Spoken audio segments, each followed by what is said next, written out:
This is, the quiz is starting. So, anybody knows who this is? Okay, very well. And this one? Rambo, yes. And this one? Michael Jackson in Thriller. And what do they have in common? They all have more money than, well, I'm not sure if E.T. has more millions, but maybe. No, they're all from 1982. So these movies and things were all from 1982. So, and actually 1982 was the birth of EURADOS. So that's the link with EURADOS and these movies. And I found some other interesting facts from 1982. So it was the World Cup in Spain. Well, wait, Italians, wait. This was when Italy won the World Cup. And in 2022, for sure, they will not win the World Cup. So, this was not all, I mean, history repeats itself. So there was the Falkland War. There was the war in Lebanon starting in 82. So it was, on war perspective, was also not a good year. Something completely different, which was also interesting, I think. In 1982 was the last public performance of ABBA. And they started again in 2022. So the 40 years that ABBA didn't work, we worked. So that's okay. So that was an interesting fact. Also, it was the first CDs were printed. So we outlasted the CDs. Even we're starting to be older than the CDs.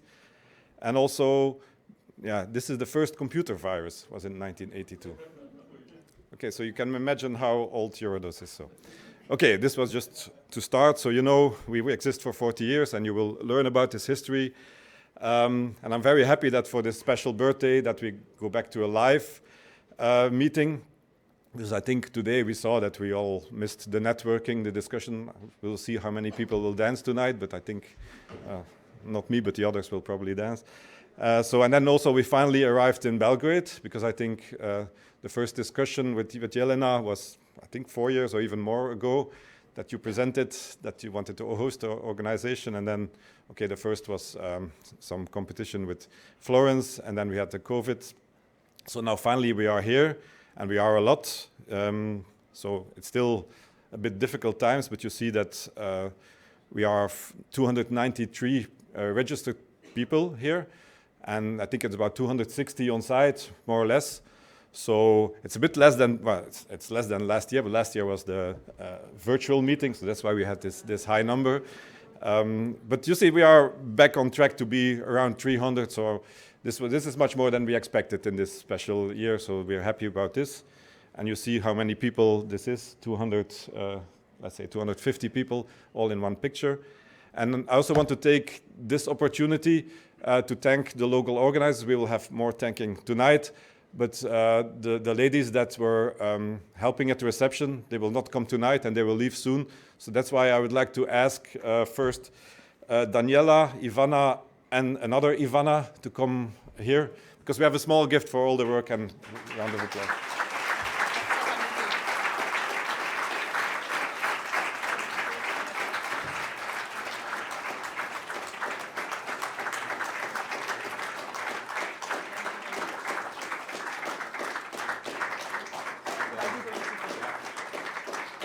So there's also Christina, who was here the past week, but she's ill today apparently, so I don't know if one of you can take it for her. Yeah. And then I have one, and there's one person more. So this is Radmila. She was from the local organizing, from the company organizing everything. So I think everybody's happy with you. I mean, I'm happy, and I think everybody I spoke is happy. So thanks again.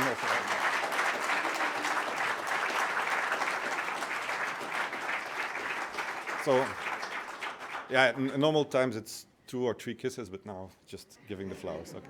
So thank you very much for all the help. Yes, sure. Thank you. Thank you for Serbia, Belgrade, and Hotel M.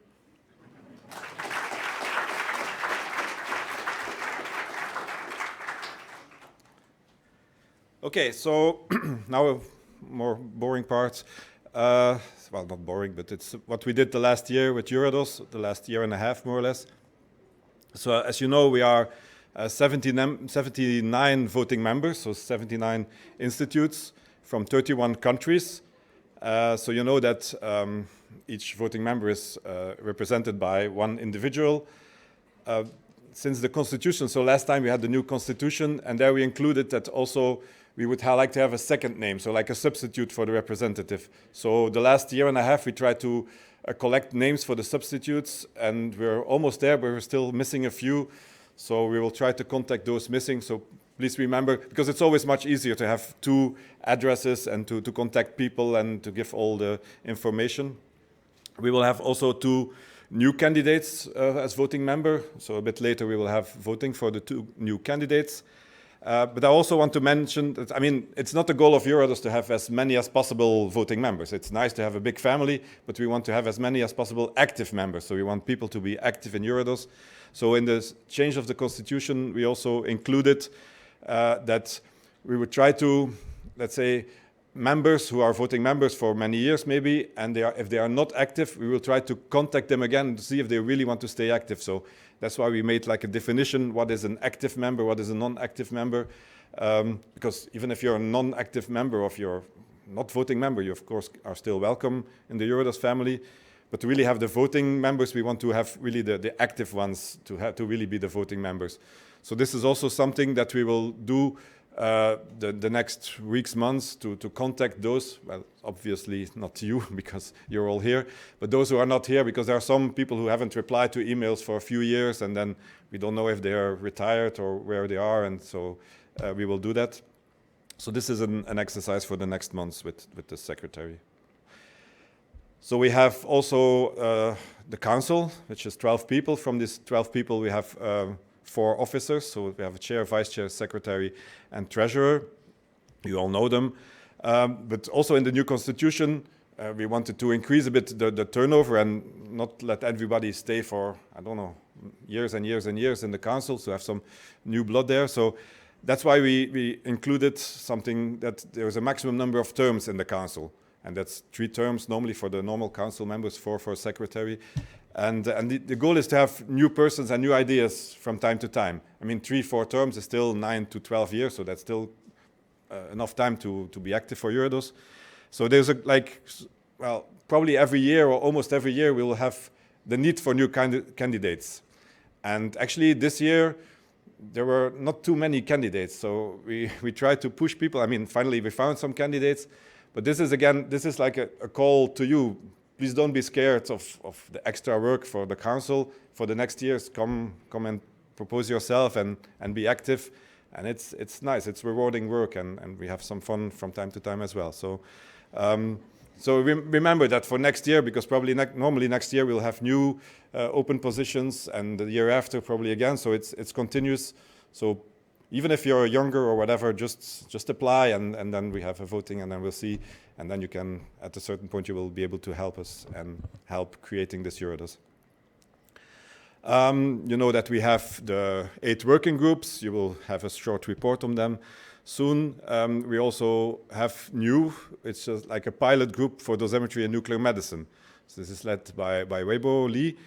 Now the reason for this is that, well, all of you, many of you most work in radiation protection, you know there is already years an increasing importance of medical applications. There is also an increasing importance of nuclear medicine.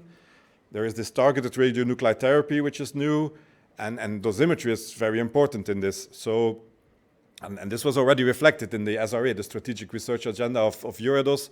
So there is first 4 research lines on this nuclear medicine. So things in dosimetry and nuclear medicine that the EURADOS community thinks are important to do research on. And it was, in last year or 2 years ago, we did this voting on what are the priorities according to the voting members from all our research topics. And actually, nuclear medicine, the topics in nuclear medicine were ranked 5 out of the 18. So there was really an interest from the voting members in nuclear medicine dosimetry. So it was already partially treated in some working groups. There were some working groups that doing some tasks which were really related to nuclear medicine. But still we thought, well, let's try to make a group separate, not to take work from the working groups, but to see if this can grow. So that's why we call it a pilot group and not a working group yet. Because we don't just want to have the same tasks in another working group. That's no point. So we wanted to have a few new tasks, and they were defined. We want to attract some new people. It should not be always the same people doing the same job as before. So we try to attract new people for this nuclear medicine. There should still be the close collaboration with the other working groups, so there will be joint meetings. There were these days. There's already a large community from nuclear medicine, so we have established good collaborations with EINM, so we are working on a memorandum of understanding with them. We have one with IFOMP, there's collaboration for ICRP.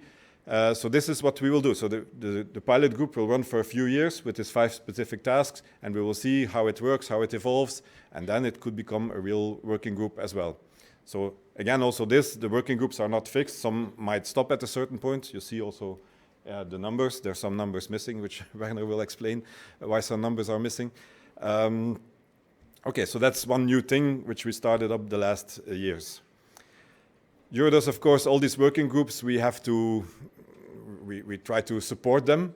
We cannot fund the work. We cannot fund all the reimbursements from all working groups, but basically all income from EURADOS is spent on the working groups. So working groups have a budget per year to reimburse some travel expenses, maybe some sending of equipment, maybe some publications.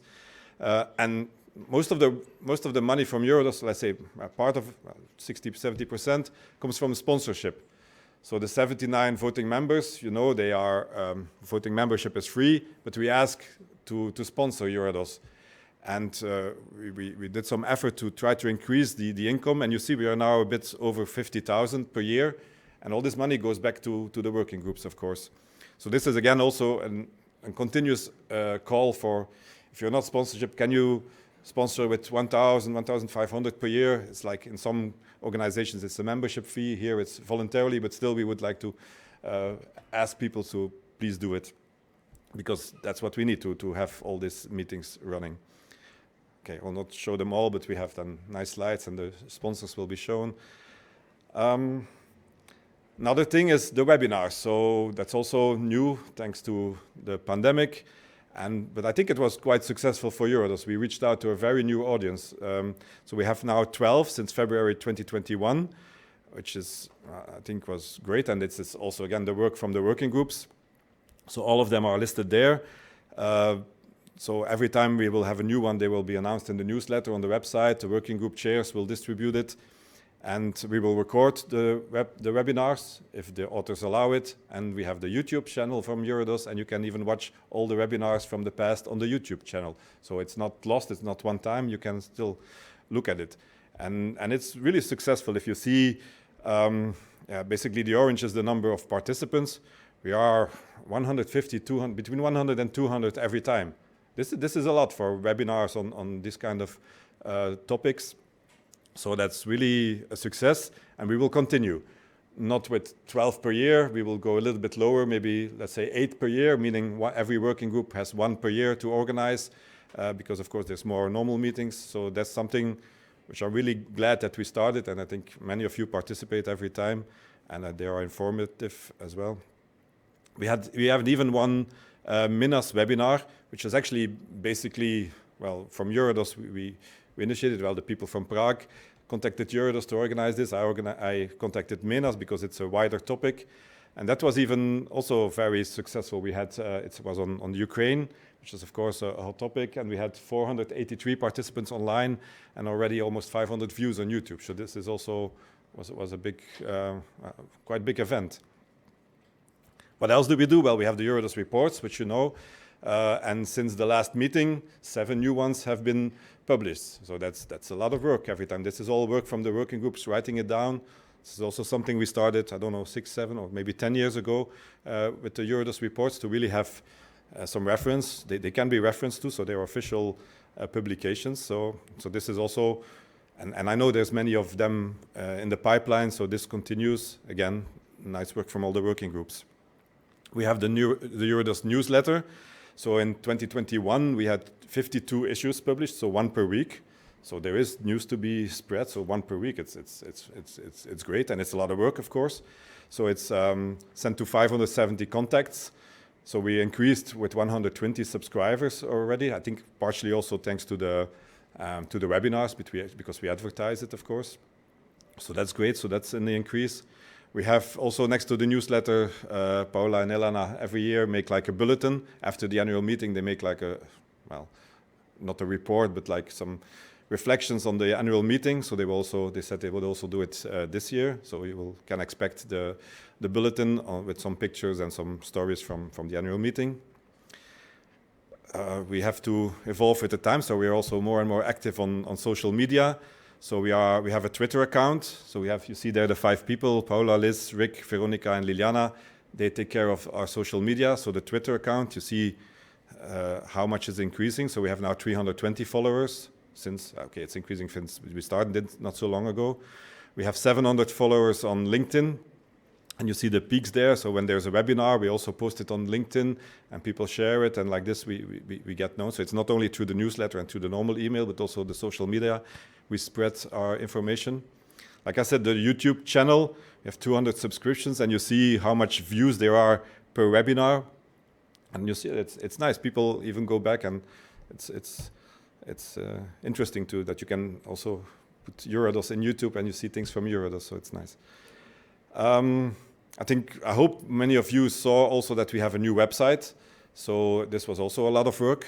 I mean, it had to be done because the other one was old and the host was changing software, which we took as a good starting point to renovate everything to make it new. And I think it's very nice. If you haven't checked it, please check it.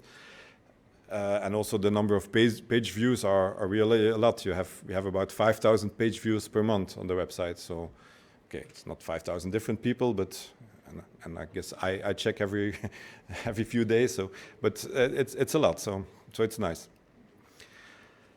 Another thing we are doing is, of course, the Young Scientist Conference support. So you will hear about this in the report from the grant and award from Elena. But we have this Young Scientist support, also something that is continuous. So every year we foresee some money in the budget to give to young scientists to go to conferences, which are they have to be linked with EURADOS, SRA, and things like this. So there are some rules, but you see that we gave several supports for the IM NUDOS, 6 people. And there's still application open for the ECMP, the European Conference on Medical Physics, in August, and for the European Radiation Protection Week in Estoril in Portugal. So these deadlines, so the applications are still open. So go ahead and or motivate your people your young students to apply for this, because we have the money foreseen and we of course like to use it. What we try to do also for the young scientist or early career scientist, there was a get-together yesterday, and I understood it. I cannot say much more about it, but what happened in the young generation stays, and something like this now? I don't know. But no, it was not just for a get-together, but they came up with a list of recommendations saying, okay, this is what we miss in EURADOS and with what we think could be improvements for EURADOS, like the voice from the younger generation. So I saw the list this morning, so we will discuss it Friday in the council meeting.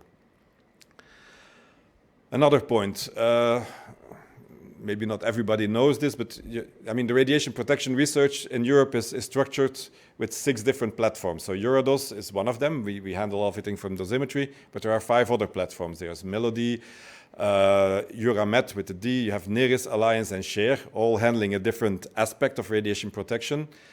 Now, well, since 2020, there is like a memorandum of understanding between the 6 platforms to form like an umbrella organization, which is called MINAS. So the letter from each of the platforms that forms MINAS. And the main reason is because the European Commission, if they want to give money, if they want to talk about your funding for radiation protection research, they don't want to talk to 6 different platforms. They want to have one voice. So that's why this was started. It still has to grow a bit, so there's 2 representatives per platform. So Jean-François and me are doing this now.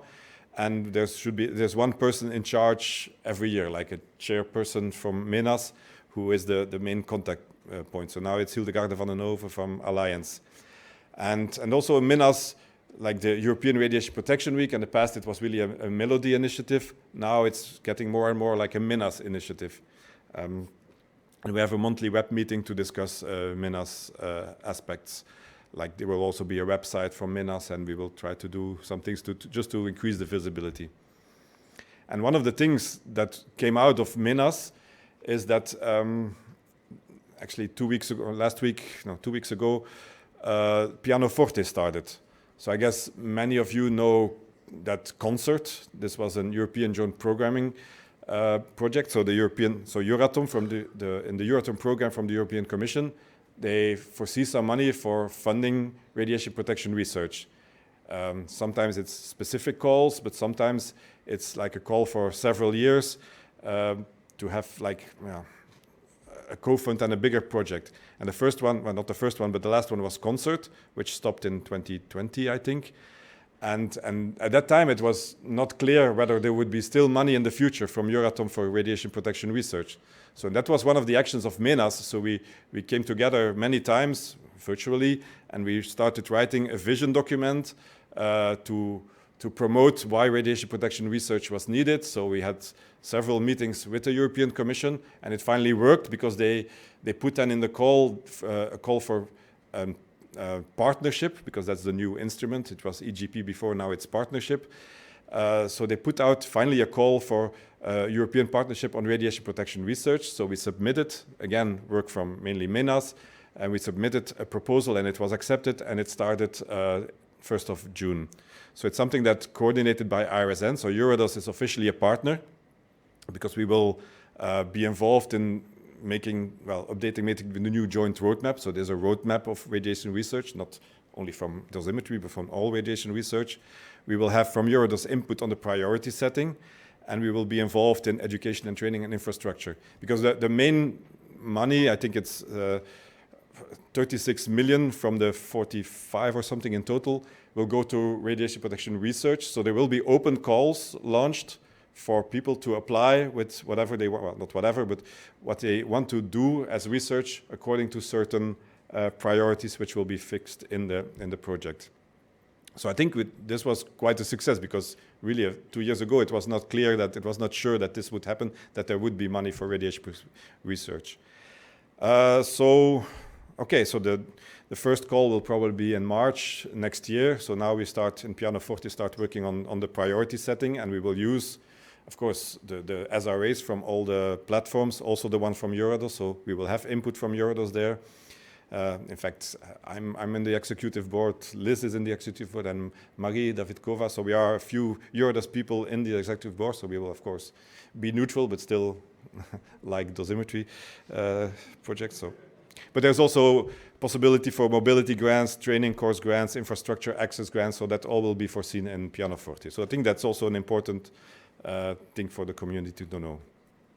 So the whole visibility thing. So I did not list in detail, but we have more and more contacts and MOUs and common meetings and common training courses with all these organizations there, EFOMP, EINM, ICRU, ICRP, ISO, EMN, the metrology networks, MENAS, of course, RENAP. We are more and more asked to be part in stakeholder boards from all kind of projects. You see there, Trace Radon, Rock and Roll is also a project which more strategic project, not a research one. So we are also involved in that. Symphonia, Harmonic Medigat, Simplerad, all these things. So there will be somebody from EURADOS there as a stakeholder to give input on the dosimetry aspects. So you have the ERPW, where we have also our input, and there will be a special dosimetry session. And of course, we have our own conferences, which we instigate all the time, the individual monitoring conference and NUDOS. And they were held in April in Krakow, despite a lot of delays and postponement because of the pandemic. So, and it was also a success. Don't go in detail here, but you know, major part still the intercomparisons. So we continue. We have the one from the area, the passive area dosimeters. We have the one on whole body neutron dosimeters and the one on whole body photo dosimeters. They are running or almost finished. Training courses. So we have the new, which is announced, the new one for RP 160, which will be in Lisbon in October. So the registration is open. There's one in a month in Switzerland, and there's one which was just held in Krakow. So also training courses we keep on organizing, again, work from the working groups. So that's still active. And I want to mention also this EVIC project, which was also a big one, which is funded by the European Commission, the DG Luxembourg. And so this was a European in vivo counting intercomparison exercise which is now finished. I mean, they're writing the final report, but they had the participants meeting 2 weeks ago, something like this, in Madrid. So almost everybody internal who's doing in vivo counting in Europe was there or was somehow connected with this. And again, under the umbrella done by EURADOS people. Okay, something I also still want to mention here. So you've probably all seen that we have published a statement considering, well, about the conflict between Ukraine and Russia. And so I want to explain a little bit why we made this statement. So EURADOS is not a political organization, so we don't want to have political statements. And if you look at all the other organizations or platforms, well, some of them have done something or stopped collaboration with Russia, others continued. So we had a long and good discussion in the council about this. And we decided that from EURADOS' point of view, we could not continue collaborating with Russian institutes. There are some working groups who really collaborate, who have members from Russian institutes, and we felt that in the light also of like the nuclear threat, this was a period, and still now that there is threats for nuclear attacks. At this moment, it's very difficult to keep continuing with institutes in Russia about radiation protection, about emergency dosimetry. You know, that was a bit conflicting with reality, what is happening there. But on the other hand, we didn't want to cut the ties with the Russians. I mean, because many of us have connections with Russian scientists individually, and we hope that one day the war will be over and that we will be able to establish the connections again. So that's why we decided to suspend, on one hand, all Russian institutes and individuals working at those institutes from involvement in EURADOS activities. Immediate effect when we had the meeting in Prague in end of March. So we removed all emails with official Russian domains from our mailing list until further notice. So we will discuss it every time again in the council. But before we published this, we tried to explain. So we asked everybody from the working groups to contact the Russian scientists individually to try to explain the situation. So at the same time, we wanted to say, okay, we will remove your official institute address from our mailing list, but please send us if you want, send us your individual mail address so that we can keep somehow the communication open. Because, okay, so it's not always the individual scientist's fault. So we think it's a pity that we have to take the decision, but I think it was a common decision from the council. And I hope if there are questions about it, please ask so. But I think we made a balanced decision there. At the same time, we wanted to think how to support the Ukrainian colleagues, because next to Russians, there's also a lot of Ukrainians active in EURADOS. And I see 2 examples here who've been active for many years. So when it started, we wrote them an email saying, okay, we want to support you. We had individual contact. So in scene of the difficulties, we tried to support also financially, like waiving the fee for this meeting. On Monday, we decided also that we would install an extra grant for Ukrainian scientists. So we have the grants and awards, but we could add an extra grant. So if somebody, this is a decision from Monday, so we will still have to spread the news. But if you have collaborations with the Ukrainian and the scientists, we can give similar grants on the similar rules as we have, but we can see one extra for the Ukrainian scientist. And also something we are finalizing now is we want to set up some kind of support for dosimetry measurements. So we want to collect, so there will be a letter, one of the next days or weeks, we will send a letter to all voting members to ask if you have in your institute some non-used equipment. So we will collect it and send it to Ukraine for people needing it there, because we're a dosimetry organization, so we think we can maybe try to help with dosimetry too, because some of the equipment has been ruined by the war and the situation is difficult. So I think that's something we can do. And we hope that the conflict will be solved soon, and then we can also set up training courses to help building up again the relationship with the Ukrainians and helping setting up the services.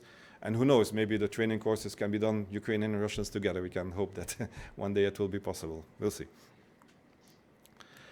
So, in summary, actually the first 4 lines, I started from the presentation from 1.5 years, and the first 4 lines are still the same. So we're still very much alive, I think. So we have still an increasing number of activities. Every time in the council meeting, we have more and more topics to treat. We have an increasing number of links with other organizations' projects. We have a strong continuation of the working group activities and intercomparisons. So I just from highlights from my personal point of view, I think the new website is really great and gives a nice overview. It's fantastic how the webinars have a success. The intercomparisons continue. EVIC was a big success as well. We have the new pilot group, and also the social media are increasing. And as I said, we need continuous, to get all this done, we need, of course, continuous involvement and dedication from volunteers and people willing to work for the council and all the working groups. I can also announce that we already decided for the next annual meeting. So the location will be Porto, so it will be organized there. Joao Santos and Pedro Teles. Don't know if Pedro is here. Yeah, in the back, so he will be the main contact, and we're sure that it will work, because we did once already in Lisbon and Pedro was involved as well, and it went well, so we will go to Porto. We also decided to have it again in June, because, I mean, June is more difficult because it's warmer, but it's also, there's a lot of other conferences and things like this. But we're not sure what will happen next winter with the COVID, so we didn't want to risk it now, so we want to see first for this winter, how is it going? And then after the years later, we will probably gradually shift again towards January, February, something like this. But anyway, so please block the dates next year, 12th to 16th of June in Porto. So that's it. So this is the council working group chairs and some other people that still help. And I want to highlight, of course, 3 people that are leaving the council now. So Jean-François, Paula, and Roger. Roger is not here. He could not make it. But Jean-François and Paula, we will celebrate more, but I just wanted to show the pictures already and thanking them for all the years in the council. And that's it.